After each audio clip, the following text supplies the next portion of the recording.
Hello மக்களே, எல்லாருக்கும் வணக்கம். வெல்கம் டு அன்புடன் இவை. இந்த வீடியோ பார்த்துட்ருக்க உங்கள் எல்லாருக்குமே புத்தாண்டு வாழ்த்துக்கள்.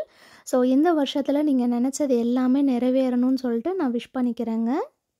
இப்போ வாங்க, நியூ இயர்க்காக நாங்கள் ரெடி பண்ண இந்த மாய்ஸ்டான பனானா கேக் ரெசிபி எப்படின்னு நம்ம பார்த்துடலாம். டடான் டடான், ஹாப்பி நியூ இயர்க்கு கேக் ரெடி பண்ணியாச்சு. ஹாய் கவின்மா. ஹாய் அம்மா. என்ன பண்ண போகிறீங்க? கேக்கு பண்ண போகிறோம்மா. சரி, எல்லாருக்கும் செஞ்சு காட்டுவோம்மா. ஆமாம்மா. இன்றைக்கி நாங்கள் பனானா ப்ரெட் செய்ய போகிறோம். பட் இது டோட்டலாக வேறு மெஷர்மெண்ட்ஸ் யூஸ் பண்ணி பண்ணுறோம். நான் உங்களுக்கு டிஸ்கிரிப்ஷனில் அப்படி இல்லைனா கமெண்ட் பாக்ஸில் டீட்டெயில்டாக அந்த இன்க்ரீடியன்ஸோட லிஸ்ட் எல்லாமே நான் பின் பண்ணியிருப்பேன். ஸோ செக் பண்ணி பாருங்கள். பனானாஸ் நான் ஆல்ரெடி மேஷ் பண்ணி ரெடியாக எடுத்து வச்சுட்டேன். அதுக்கப்புறம் ஒயிட் சுகரும் நம்ம யூஸ் பண்ணுறோம். இன்றைக்கி ப்ரௌன் சுகரும் கொஞ்சம் நம்ம ஆட் பண்ண போகிறோம். இன்றைக்கி பட்டர் நம்ம கம்ப்ளீட்டாக யூஸ் பண்ண போகிறதில்ல. அதுக்கு பதிலாக வெஜிடபிள் ஆயில் எடுத்திருக்கேன். ஆயில் சேர்த்து நம்ம கேக் பண்ணோம் அப்படின்னா அதோட டெக்ஸ்சரே சூப்பர் சாஃப்டாக இருக்குங்க. நான் முன்னாடிலாம் ஆயில் ப்ரிஃபர் பண்ண மாட்டேன் பேக்கிங்க்கு. பட் ஒன்ஸ் ட்ரை பண்ணி பார்த்தோம் அப்படின்னா கண்டிப்பாக நமக்கு பிடிக்கும். இன்னொன்று, நம்ம வெஜிடபிள் ஆயில் தான் யூஸ் பண்ணுறோம். ஸோ அதனால் ஒன்றும் கெடுதல் கிடையாது. சன்ஃப்ளவர் ஆயிலை விட அந்த வெஜிடபிள் ஆயில் யூஸ் பண்ணுறது என்ன கேட்டால் நல்லது. அதுக்கப்புறம் பால் எடுத்திருக்கேன். பால் நம்ம கொஞ்சம் வெதுப்பாக ஆட் பண்ணோம் அப்படின்னா நல்லா இன்னுமே சாஃப்டாக கிடைக்கும். அதுக்கப்புறம் baking powder, baking soda, salt எல்லாமே இங்கே எடுத்திருக்கேன். அப்புறம் 2 முட்டை. அதுக்கப்புறம் இது பிரெட் ஃப்ளார். இது ஜெர்மனியில் டைப் 405ன்னு கிடைக்கும் இல்லையா, அந்த ஃப்ளார் தான் எடுத்திருக்கேன். சப்போஸ் இந்தியாவிலேருந்து பார்க்குறீங்க அப்படின்னா ஆல் பர்பஸ் ஃப்ளார் நம்ம யூஸ் பண்ணிக்கலாம். அப்புறம் இது கொஞ்சம் சோக்கோ சிப்ஸ் நமக்கு வேணும்னா போட்டுக்கலாம். பட் பனானா ப்ரெட்டில் இந்த சோக்கோ சிப்ஸ் ஆட் பண்ணோம் அப்படின்னா இன்னும் நமக்கு நல்லா டேஸ்ட் கிடைக்கும்.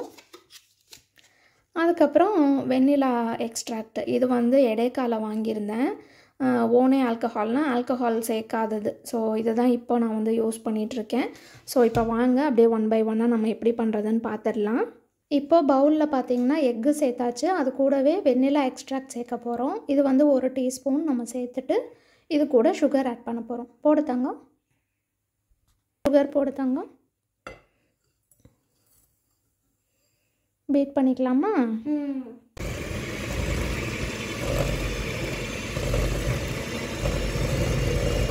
இப்போ பாருங்கள், நல்லா அந்த மாதிரி ஃபோம் வர மாதிரி பீட் பண்ணியாச்சு.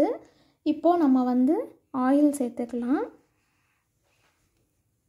ஆயில் சேர்த்துட்டு அதுக்கப்புறமா நம்ம மேஷ் பண்ணி வச்சுருக்க பனானாஸ் ஆட் பண்ணிக்கலாம். பனானாஸ் போடுத்தாங்க. போட்டுட்டு இந்த பாலும் நம்ம சேர்த்துக்கலாம். அம்மா ஊற்றவா? நான் ஊற்றுவேன். இந்த மைக்ரோ ஓவனில் ஒரு 20 செகண்ட்ஸ் வச்சு சும்மா வெதுப்பாக இருந்தால் போதும், ரொம்ப ஹாட்டாக இருக்கக்கூடாது. இது சேர்த்துட்டு இப்போ நம்ம மிக்ஸ் பண்ணிவிட்டு காட்டுறோம்.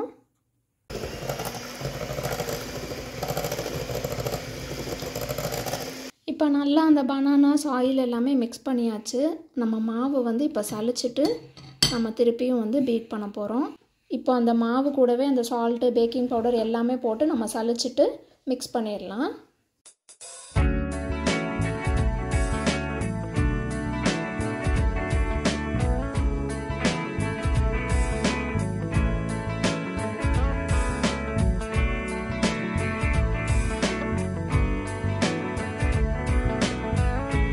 அவ்வளோதான் பாருங்கள், சூப்பராக மிக்ஸ் பண்ணியாச்சு. இது அப்படியே ரூம் டெம்பரேச்சர்லேயே ஒரு 30 மினிட்ஸ்க்கு ரெஸ்ட் பண்ணிடலாம். 30 மினிட்ஸ் கழித்து நம்ம பேக் பண்ணிக்கலாம். இந்த டின்னில் தான் நான் இன்றைக்கி பேக் பண்ண போகிறேன். உள்ளே கொஞ்சமாக சோக்கோ சிப்ஸ் போட்டிருக்கேன். அதுக்கப்புறம் இந்த மாவு ஆட் பண்ணும்போது இதுலேயும் கொஞ்சம் நம்ம சோக்கோ சிப்ஸ் சேர்த்து நம்ம டின்னில் ஊற்றிடலாம். ஒரு 30 மினிட்ஸ்க்கு அப்புறம் நம்ம பார்க்கலாம். எங்கே நைஸாக வாயில் ஃபுல்லாக போகுது ஒன்று ஒன்றா. சரி, அந்த மாவுக்குள்ளே போடு சோக்கோ சிப்ஸு. உனக்கு எவ்வளோ வேணுமோ போட்டுக்கோ. போடுங்க. வெரி குட், போடுங்க. போதும் தங்கம். அம்மா ஏற்கனவே உள்ளே வேற போட்டிருக்கேன். இதை அப்போ அப்படியே ஜென்டலாக மிக்ஸ் பண்ணிவிட்டு டின்னில் ஊற்றிட்டு நான் உங்களுக்கு காட்டுறேன்.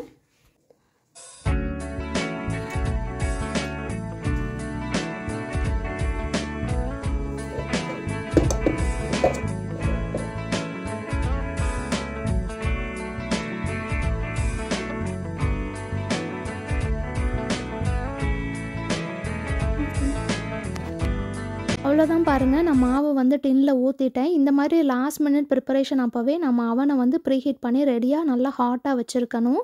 ஸோ நான் 190 டிகிரி செல்சியஸ்க்கு 10 மினிட்ஸ்க்கு அவனை ப்ரீஹீட் பண்ணி வச்சுருக்கேன். இப்போது நம்ம மாவு உள்ளே வச்சதுக்கப்புறமா 20 மினிட்ஸ் இல்லைனா 25 மினிட்ஸ்க்கு வந்து நம்ம டைம் செட் பண்ணிக்கலாம். ஸோ இது வந்து நம்ம இந்த மோல்டு எடுக்கிறோம்ல, இந்த டின்னோட சைஸை பொறுத்து நமக்கு டைம் வந்து கண்டிப்பாக வேரி ஆகும். இதே குட்டி குட்டியான டின்னில் நம்ம தனித்தனியாக ஊற்றி வச்சுருக்கோம், இல்லை அந்த மஃபின் ஃபார்ம்லலாம் ஊற்றி வச்சுருக்கோன்னா நமக்கு சீக்கிரமாக ரெடி ஆயிரும். நான் ஜஸ்ட்டு 20 மினிட்ஸ்க்கு உள்ளே வச்சுட்டு அதுக்கப்புறமா செக் பண்ணி பார்க்க போகிறேன். ஃப்ரெண்ட்ஸ், அவ்வளோதான் பாருங்கள், கேக் சூப்பராக ரெடி ஆகிடுச்சு. செக் பண்ணி பார்த்துட்டேன்.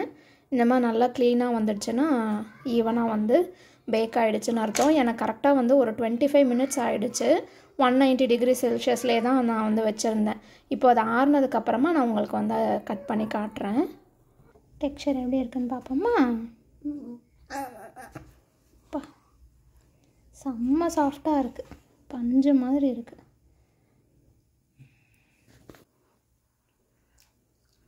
எப்படி இருக்குது தங்கம்? நல்லா இருக்குங்க. நிஜமாக நல்லா இருக்கா? அம்மா சாப்பிட்டு சொல்லவா? அப்பா, சூப்பர் சாஃப்டாக இருக்குல்ல? ஃப்ரெண்ட்ஸ், இதோட டெக்ஸ்சர் செம்மையாக இருக்குது. கண்டிப்பாக நீங்கள் ஒரு தடவையாச்சும் இந்த மெஷர்மெண்ட்ஸ் யூஸ் பண்ணி ட்ரை பண்ணி பாருங்கள். எப்படி செஞ்சு காட்டு. அப்படி இருக்கா? அவ்வளோ பிடிச்சிருக்காடி தங்கம்? சரி, எல்லாருக்கும் பாய் சொல்லிடலாமா? யாருக்கு? வீடியோக்கா? பார்க்குற எல்லாருக்குமா? சரி. நான் குட்டி சார், கரெக்டாக கேக் ரெடியானு வந்துட்டீங்க. Happy Nilan, happy. ஃப்ரெண்ட்ஸ், இந்த நியூ இயர்க்கு கண்டிப்பாக எல்லாருமே ஏதாவது ஒரு ரெசல்யூஷன் வந்து டிசைட் பண்ணி வச்சுருப்போம். அப்படி தான் நாங்களும் வந்து ஒரு விஷயத்தை வந்து யோசித்து வச்சுருக்கோம். அதை ஃபுல் ஃப்ளெஜ்டாக செய்யணும்னு நல்லா ஸ்ட்ராங்காக முடிவு பண்ணியிருக்கோம். இதே மாதிரி பார்க்குற நீங்களும் எடுத்திருக்க எந்த ரெசல்யூஷனாக இருந்தாலும் சரி, அதை இம்ப்ளிமெண்ட் பண்ணுறதுக்கு ஃபுல் ஃப்ளெஜ்டாக வந்து எஃபர்ட் போடுங்க. இதுக்கு நடுவில் யார் என்ன சொன்னாலும் சரி, இல்லை டீமோட்டிவேட் பண்ணாலும் சரி, எதையுமே வந்து காதில் போட்டுக்காதீங்க. நீங்கள் என்ன பண்ணணும்னு டிசைட் பண்ணி வச்சுருக்கீங்களோ அதில் சூப்பர் ஸ்ட்ராங்காக இருங்க. கண்டிப்பாக அதில் வந்து சக்சீட் ஆவீங்க. அண்ட் இந்த சூப்பரான மாய்ஸ்டான பனானா கேக் ரெசிபியை கண்டிப்பாக ட்ரை பண்ணி பாருங்கள். ரொம்பவே சிம்பிள் தாங்க. ட்ரை பண்ணிங்கன்னா மறக்காமல் கமெண்ட் பாக்ஸில் ஃபீட்பேக் ஷேர் பண்ணுங்கள். இங்கே ஜெர்மனியில் நாங்கள் ஃபேமிலியாக வந்து கிறிஸ்மஸ் மார்க்கெட் போயிட்டு வந்ததுக்கான வீடியோஸ் எல்லாமே நான் எடுத்து வச்சுருக்கேங்க. இந்த 2 குட்டீஸும் லீவுங்கிறனால வீட்டில் தானே இருக்காங்க. ஸோ அதனால் நான் தான் மேனேஜ் பண்ணிகிட்ருக்கேன். அந்த வீடியோஸ்லாம் எடிட் பண்ணுறதுக்கு எனக்கு கொஞ்சம் டைம் இல்லைங்க. ஸோ கொஞ்சம் வெயிட் பண்ணுங்கள். அது எல்லாமே வீடியோஸ் எடிட் பண்ணி உங்களுக்கு நான் சீக்கிரமே கொடுக்கறதுக்கு ட்ரை பண்ணுறேன். இந்த வருஷத்தில் நீங்கள் நினச்சது எல்லாமே நிறைவேறணும்னு ஒன்ஸ் அகெயின் நான் விஷ் பண்ணிக்கிறேங்க. நெக்ஸ்ட் வீடியோவில் பார்க்கலாம். சூஸ்.